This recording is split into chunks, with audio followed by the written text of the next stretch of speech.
Hello everyone, मेरे channel में आप सबका स्वागत है। मेरा नाम है मृणालिनी। चलिए देखते हैं आज यूनिवर्स आपको क्या मैसेज देना चाहते हैं। ये जो रीडिंग है ये स्पिरिचुअल वॉर का जो वीडियो मैंने डाला है उसका एक पार्ट है। सो आज की जो रीडिंग है उसमें हम देखेंगे कि स्पिरिचुअल वॉर स्ट्रैटेजी 1 2 तो हो गया, स्ट्रैटेजी 3 क्या होनी चाहिए आपकी। सो कंटिन्यू करते हैं। अगर आपने स्टार्टिंग से ये देखा है तो आप ठीक है, नहीं देखा है तो आप स्टार्टिंग से देख सकते हैं। स्पिरिचुअल वॉर स्ट्रैटेजी 1 2 उसको भी आप देख सकते हैं। और आपको सिचुएशन अगर मैं कोई एक्सप्लेन कर रही हूँ तो आपको जितना रेजोनेट करता है उतना ही लीजिए, नहीं करता है कोई बात नहीं, किसी और के लिए हो सकता है। एनर्जी आपको रेजोनेट होती है तो बस उतना काफ़ी है। और जेंडर स्पेसिफिक नहीं है, एज स्पेसिफिक नहीं है, टाइमलेस रीडिंग्स है। आपको जब भी रेजोनेट करता है आप क्लेम कर सकते हैं। डियर यूनिवर्स, प्लीज़ बताइए जो भी कलेक्टिव इस रीडिंग को देख रहे हैं उनके हाईएस्ट गुड के लिए आप उन्हें क्या बताना चाहते हैं। Thank you for your grace, thank you for the love, thank you for the abundance, thank you for the guidance, thank you for the clarity, thank you for the confirmation, thank you for the healing, thank you for the transformation. Thank you, thank you, thank you.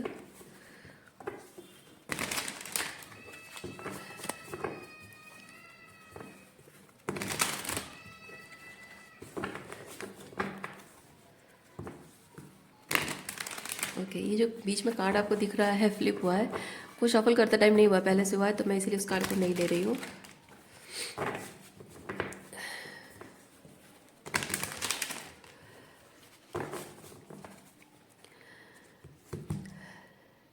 मेरी आवाज़ आपको ठीक नहीं आ रही होगी, थोड़ा सा मेरी बात समझने में आपको दिक्कत होती होगी क्योंकि बहुत ख़तरनाक तरीके से फ्लू हुआ है मुझे। So please bear with me. Thank you. अरे हाँ, ये तो वही कार्ड है। अच्छा नहीं, और एक बार शफल कर लेते हैं। Okay, wheel of Fortune,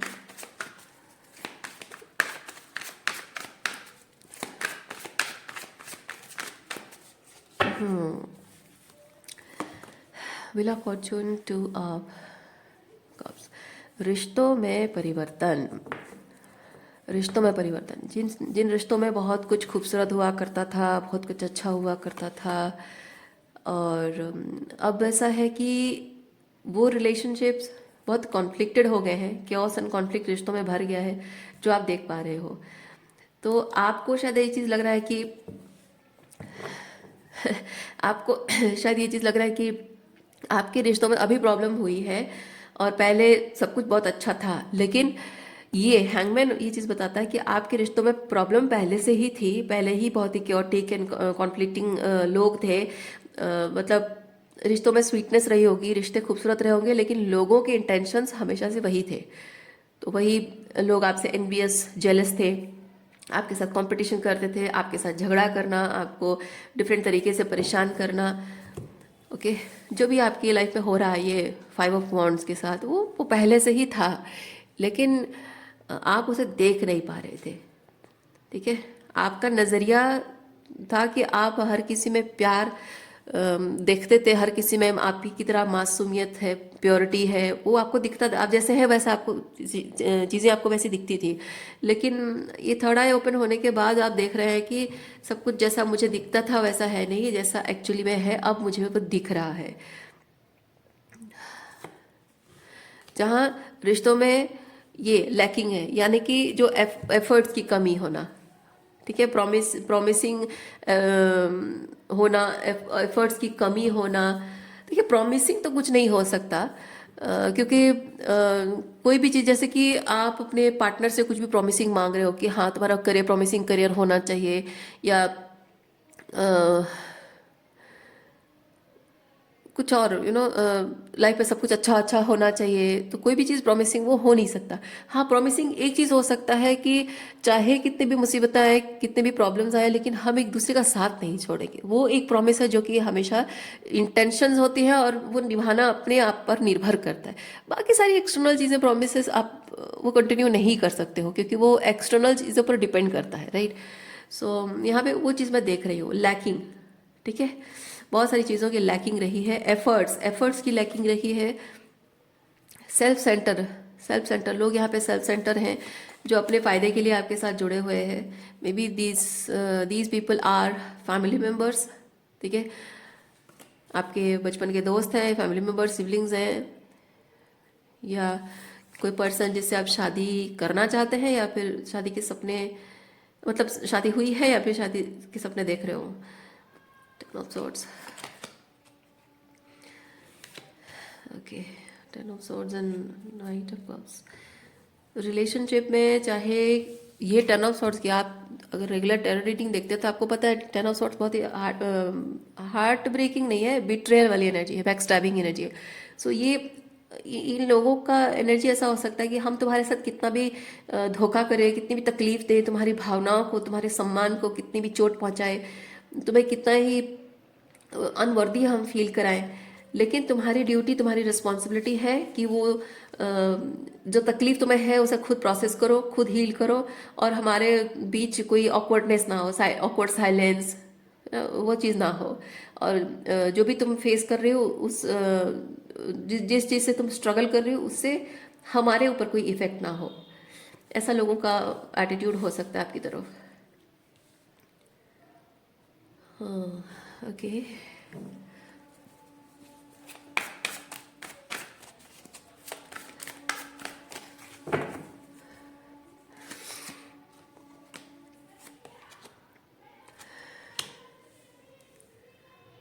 yes, रिश्तों को बनाए रखने के लिए रिश्तों को बनाए रखने के लिए आपने शायद ऐसा किया भी हो, आपकी चाहत हो, आप चाहो ना चाहो, लेकिन अपने मन की फीलिंग्स को आपने सप्रेस करने की कोशिश की। जो दुख और तकलीफ आपको उनकी वजह से होता था, ये टेन ऑफ सॉर्ड्स की एनर्जी जो आप महसूस करते थे, इसको सप्रेस करने की, इसको लेट गो करने की कोशिश की।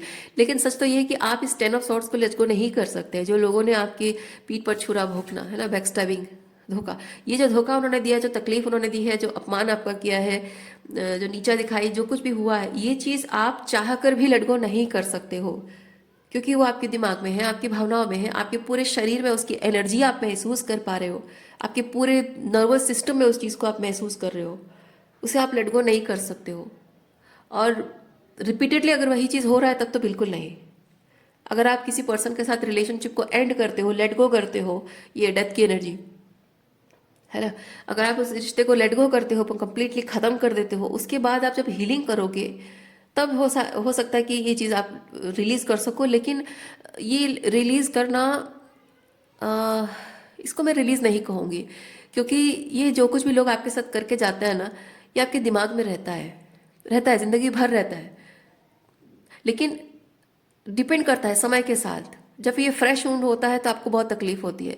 धीरे धीरे ये होता है कि आपको वो यादें आपको पेन देती हैं, ठीक है। वो सिचुएशन पहले पेन देता है, सिचुएशन खत्म होने के कुछ दिनों महीनों बाद वो चीज़ आपको, यादें आपको तकलीफ देती हैं।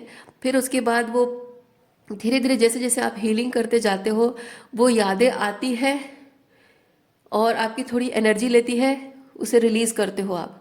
फिर थोड़े टाइम बाद ऐसा होता है कि वो यादें आती है, आप उसे सामना करते हो, लेकिन फिर उसे फ्लो होके जाने देते हो, फ़र्क पड़ना बंद हो जाता है। सो फ़र्क पड़ना बंद हो जाता है आपके वो हार्ट में, जो वो पेन उठता है, इस दर्द को याद करके जो दिल में दर्द उठता है, जो साइकोलॉजिकली आपको ये चीज़ लगता है कि आप कैसे कैसे लोगों ने आपका फ़ायदा उठाया, कैसे कैसे बुरा चीज़ किया आपके साथ, तो वो लाइक एक एहसास कि कितने सारे गलत चीज़ों के विक्टिम आप रहे हैं, कितना आपने सफ़र किया, वो वाली जो फीलिंग है विक्टिमाइजेशन, है ना, तो वो चीज़ जो है इंसान को ये पेन रिलीज करने नहीं देता है। और एक टाइम बाद ऐसा होता है कि जब आपको याद आ रहा है लेकिन आप उसे फ्लो में जाने दे रहे हो, दैट मीन्स कि आप अपने आप को और उस चीज़ से विक्टिमाइज नहीं कर रहे हो। यह आसान काम नहीं होता है, ठीक है। विक्टिमाइज करते हुए भी धीरे धीरे हीलिंग होती रहती है, तो एक टाइम बाद विक्टिमाइजेशन खत्म होता है, लेकिन वो यादें दिमाग में रहती है, वो चुपती नहीं है, पर हाँ दिमाग में रहती है। वो आपको कंप्लीटली भुलाने नहीं देता है। वो फीलिंग भले ही आपको भी हर्ट नहीं कर रही है, लेकिन एक एक याद बन के वो रही तो जाएगा जिंदगी भर। हाँ, ओके, थोड़े समय रुकने के लिए मैं माफ़ी चाहती हूँ। ये जो 10 ऑफ सॉर्ड्स है, या आपके जिंदगी का हिस्सा, मैं एक चीज आपको बता रही हूँ, जिंदगी का हिस्सा होना और आपके व्यक्तित्व का हिस्सा होना, ये चीज बहुत बहुत डिफरेंट है। आपको यूनिवर्स इस रीडिंग के माध्यम से यही चीज बता रहा है। Universe is trying to communicate to you कि ये दर्द, ये तकलीफ आपके जीवन का हिस्सा है, बट व्यक्तित्व का हिस्सा नहीं है। यानी कि लोग आपके साथ जो करते हैं, उनका आपके बारे में एक परसेप्शन है, उसके हिसाब से वो आपके साथ एक सर्टेन तरीके से बिहेव करते हैं। और आपको लेकर जो उनका पर्सपेक्टिव है, वो उनके अपने पर्सनालिटी के हिसाब से है। यानी कि मान लीजिए किसी इंसान ने आपके साथ बुरा व्यवहार किया और आप उस इंसान से डिस्टेंट हो गए हो, बात नहीं कर रहे हो, तो अगर वो इंसान अ, उसकी उसकी पर्सनालिटी ऐसी होगी कि कोई अगर उसके साथ बुरा करे तो वो डिस्टेंट हो जाएगा, चुप रहेगा, लेकिन वो समय का इंतज़ार करेगा कि कब सामने वाला थोड़ी सी वॉल्नरेबिलिटी दिखाएगा तो वो उस पर पलटवार कर देगा। तो आप जो साइलेंट है, उस इंसान के दिमाग में यही रहेगा कि आपके साइलेंस का मतलब ये है कि आप इंतज़ार कर रहे हो कि कब वो वॉल्नरेबल हो आपके सामने और आप उस पर अटैक करोगे, है ना। तो हालांकि आपका इंटेंशन नहीं है, आप साइलेंट हो मतलब कि आपको अपनी मेंटल सैनिटी को बचाना है, आप इमोशनली अपने आप को उससे बचा रहे हो, आप उससे कोई वास्ता नहीं रखना चाहते हो, ये आपका इंटेंशन हो सकता है, ठीक है। और जबकि वो इंसान खुद ऐसा है कि वो साइलेंट में रहता, साइलेंट होकर रहता है क्योंकि वो बदले का इंतजार कर रहा है। तो उसको ऐसा लगेगा, आपके साइलेंस का रीज़न यही लगेगा कि वो कभी भी कोई मोमेंट आए तो ये बदला लेने को तैयार है, यही सोच रहे हैं, क्योंकि उसकी खुद की मानसिकता है ना। तो वही चीज़ है, लोग जो आपके साथ करते हैं, आपके बारे में एक पर्सपेक्टिव है और उसकी वजह से उनका बिहेवियरल पैटर्न वैसा है। आपके बारे में जो उनकी नज़रिया है, वो अपने आप को आपके ऊपर प्रोजेक्ट करके देखते हैं, ठीक है। वो जैसे है वैसे आपको प्रोजेक्ट करके देखते हैं। That means they are defining you, but the truth is nothing can define you. आप जो है, ये जो कुछ भी लोग आपको डिफाइन करते हैं, ये आपको डिफाइन नहीं करता है, ठीक है। ये आपको डिफाइन नहीं करता, तो आप अपने आप को इनकी दृष्टि से ना देखें। आप जैसे हैं वैसे ही रहिए। आप किसी को समझाने की भी अगर कोशिश करते हो, कोई नहीं समझेगा। जो जैसा है ना, आपको वैसे ही देखेगा।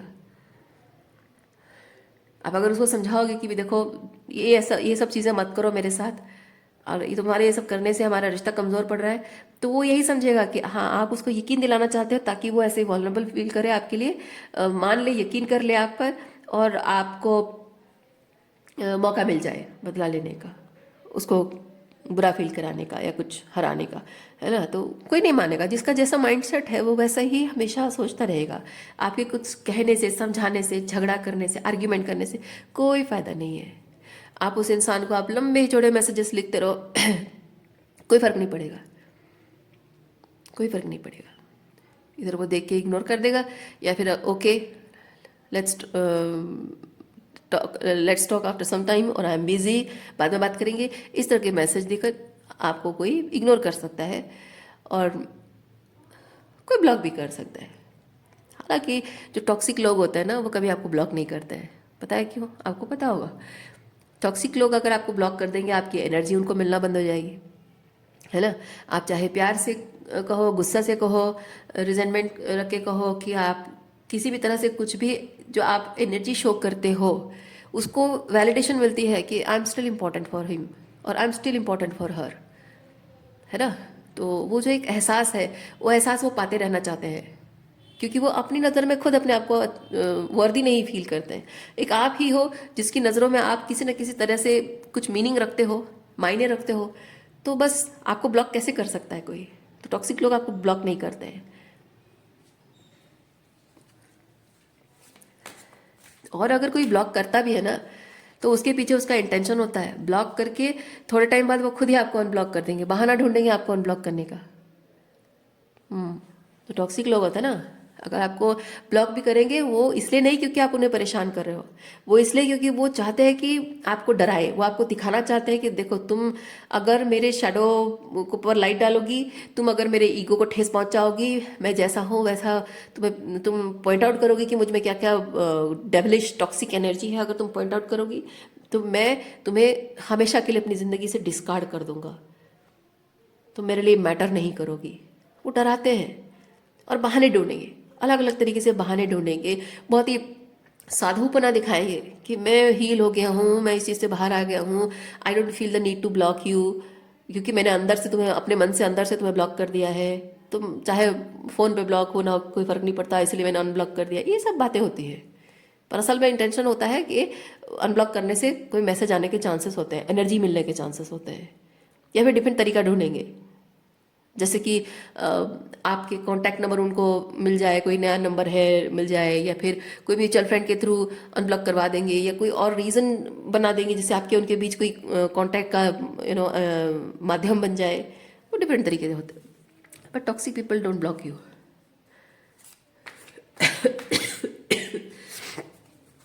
Excuse me.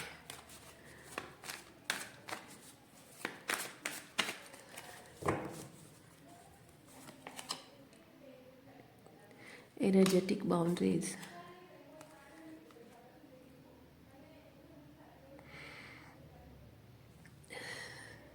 Sometimes you have to say no to people, not because आप उन्हें कोई सज़ा देना चाहते हो, इसलिए भी नहीं कि आप उन्हें तड़पता हुआ देखना चाहते हो, मज़े लेना चाहते हो, नहीं। या फिर उन्होंने आपके साथ कुछ किया तो आप टिट फॉर टैट, नहीं। सिंपली आप लोगों को नो कह रहे हो, मना कर रहे हो, इसलिए क्योंकि आप और ये भी नहीं, कभी कभी ऐसा होता है ना, टॉक्सिक लोगों को ये लगता है कि आप अगर उन्हें मना कर रहे हो, रिजेक्ट कर रहे हो, छोड़ के जा रहे हो, मतलब आपको कोई दूसरा मिल गया है। ये S of wands new energy है, तो कुछ कोई नया मिल गया है इसलिए आप छोड़ कर जा रहे हो, ऐसा लोगों को लगता है। लेकिन यहाँ पे जो एस ऑफ वॉन्ड्स आपके लिए है, this is kind of different thing. ये होता है नया डायरेक्शन। ओके, एक नया डायरेक्शन है, एक नया तरीका है जिंदगी जीने का। तो यहाँ पे जो आप उन लोगों को आप बाउंड्रीज दिखा रहे हो, नो कर रहे हो, उनको मना कर रहे हो, कह रहे हो कि नहीं मैं हेल्प नहीं करूँगी, मैं साथ नहीं दूंगी, मैं मनी है या फिर किसी तरह से कुछ भी आप से जो वो ले रहे थे, आप उनको मना करो कि नहीं, I can't help it, I can't fix your problem, है ना। तो ये इसका मतलब सिर्फ ये है कि आप अपने आप को इन लोगों से प्रोटेक्ट कर रहे हो, आप अपने आप को इन लोगों से बचा रहे हो, क्योंकि ये एक तरीके का ट्रैप होता है। जो टॉक्सिक नार्सिसिस्ट लोग होते हैं ना, वो किसी न किसी माध्यम से आपसे जुड़े रहना पसंद करते हैं और आपसे एनर्जी लेना एक ये ट्रैप है। एनर्जी लेने के लिए एक बहाना बस उनको चाहिए। सो वही चीज़ है कि आप, क्योंकि इसमें क्या है ना कि एक प्रॉब्लम फिक्सर है, ठीक है। तो कोई भी प्रॉब्लम है, प्रॉब्लम को फिक्स करना, वहाँ पे एक न्यू लाइट लाना, मतलब एक नया रिवोल्यूशनरी चेंज लाना। तो किसी का कर्मा अगर उसे हॉन्ट कर रहा है, you are becoming the emperor to fix their problem, जिससे कि उनका कर्मा उन्हें और हिट नहीं कर रहा है, लेकिन हिट तो आपको करेगा। और यही चीज़ आप करते रहे हो, हमेशा दूसरों की प्रॉब्लम फिक्स करते रहे हो, इसीलिए वो लोग आपको अपने साथ बांधे रखना चाहते हैं, छोड़ना नहीं चाहते हैं।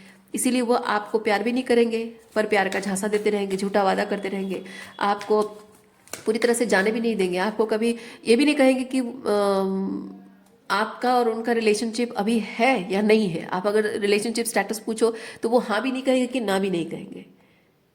प्यार करता हो भी नहीं कहेंगे और प्यार नहीं करता हो नहीं भी कहेंगे। रिलेशनशिप चाहिए भी नहीं कहेंगे, नहीं चाहिए भी नहीं कहेंगे। दोनों के बीच में लटका के आपको रखेंगे, जैसे कि आप यस भी समझ लो और उनके साथ रहो, और ना भी अगर समझ लेते हो, उनको बहाना मिलता है। जब आप यस मानकर जब आप आगे बढ़ते हो, एक आगे स्टेप लेते हो, थोड़ी और इमोशनली इंटीमेट होने की कोशिश करते हो उनकी लाइफ में, तो वो जब देखते हैं कि नहीं, यहाँ पे आपका फ़ायदा उठाया नहीं जा रहा है, बल्कि मतलब उठाया नहीं जा पा रहा है, बल्कि आप उनसे एक जिम्मेदारी मांग रहे हो। जब भी जिम्मेदारी की बात आती है, वो कहेंगे मैंने कभी हाँ भी तो नहीं कहा था तुमसे, है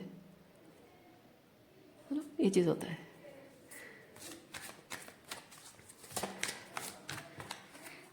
और मैनिपुलेटिव वर्ड्स भी लोग कहते हैं, ना तो नहीं कहा मैंने, मतलब है हाँ है, लेकिन अगर हाँ है तो जिम्मेदारी, तो नहीं नहीं जिम्मेदारी क्यों, मैंने तो हाँ भी नहीं कहा। है ना, वो चीज़ है। तो ये ओके, लेट मी पुल सम मोर कार्ड्स ताकि हम देखें यूनिवर्स आपको इस सिचुएशन में और क्या बताना चाह रहे हैं। ये दिख नहीं रहा है कार्ड, तो इसको हम यहाँ रखेंगे। ओके,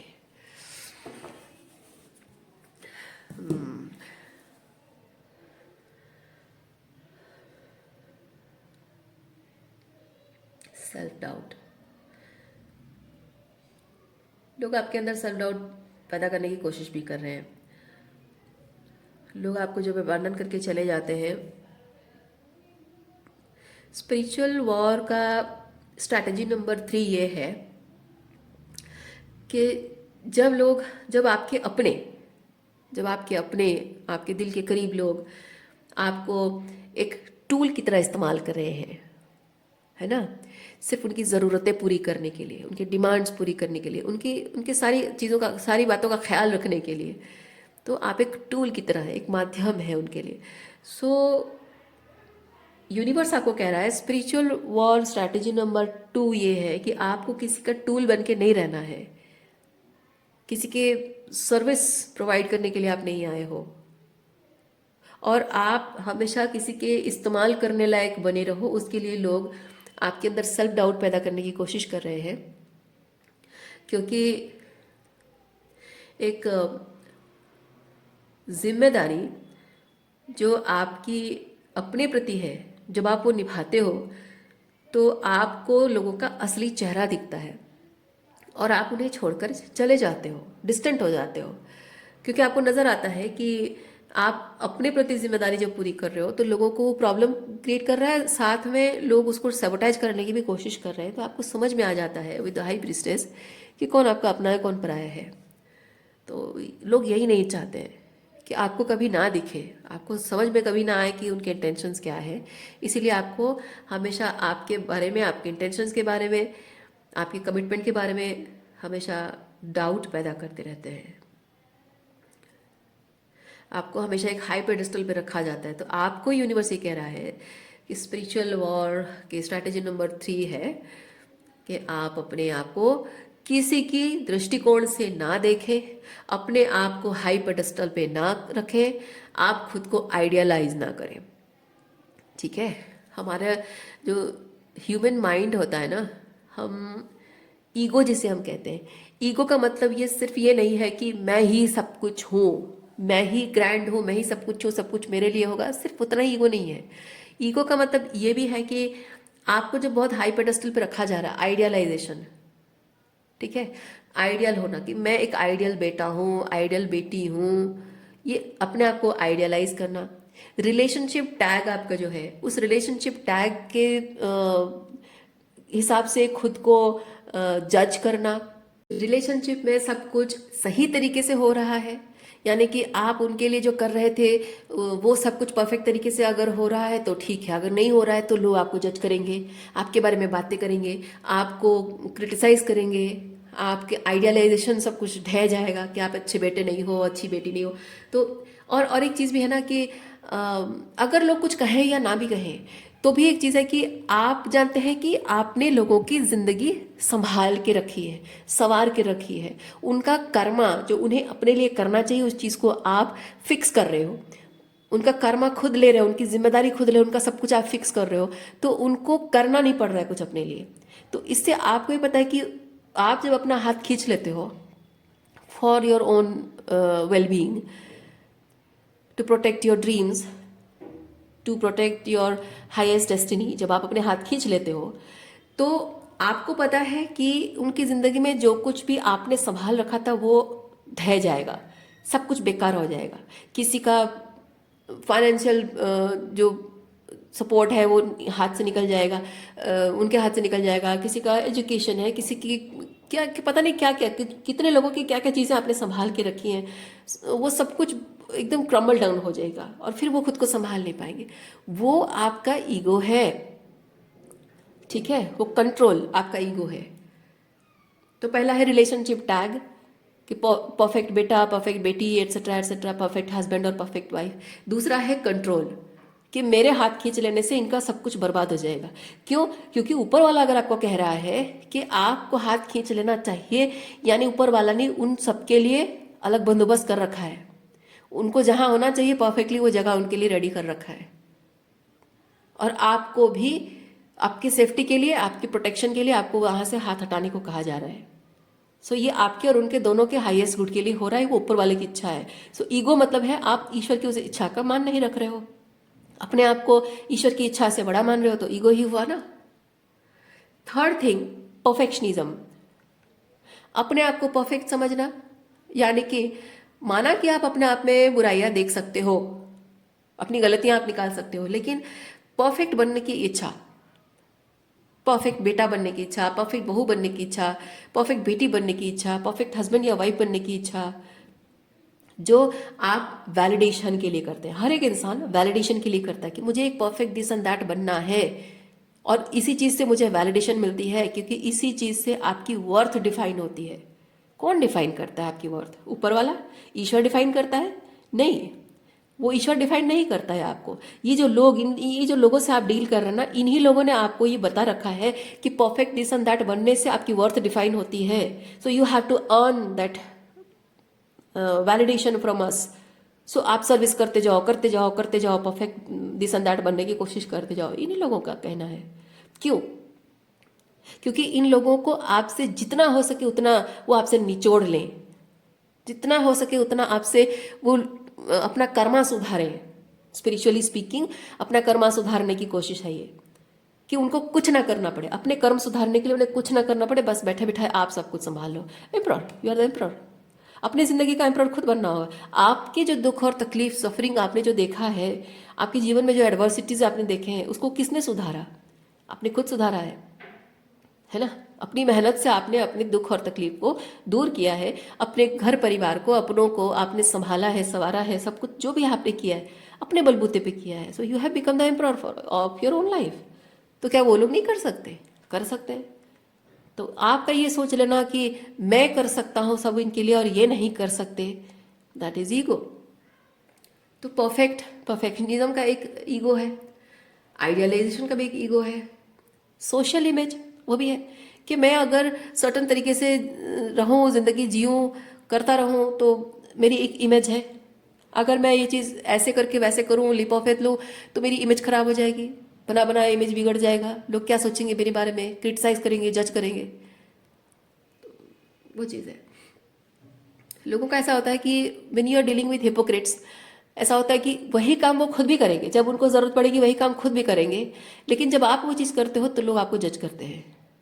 तो जाहिर सी बात है, दिस इज ईगो, क्योंकि आप लोगों की जजमेंट को अपने आप को वैलिडेशन देने के लिए इस्तेमाल कर रहे हो, यूज कर रहे हो, आप उसे इंपॉर्टेंस दे रहे हो, तो वो आपका ईगो ही है। जब ईश्वर कह रहा है कि आप, वो अप्रूवल भी है वो चीज़, कि हाँ आप अप्रूवल पाने के लिए, लोगों से अप्रूवल पाने के लिए आप अपने आप को सेक्रीफाइस कर रहे हो, फिट इन होने की कोशिश कर रहे हो, वो सब चीज़ें कर रहे हो जो कि आपकी सीमाओं के दायरे में नहीं है। ऐसी चीज़ें कर रहे हो जो कि आपके मोरल्स एंड वैल्यूज़ के अगेंस्ट है। कुछ ऐसी चीज़ें कर रहे हो जो आप करना नहीं चाहते हो लेकिन मजबूर हो रहे हो, डरते हो।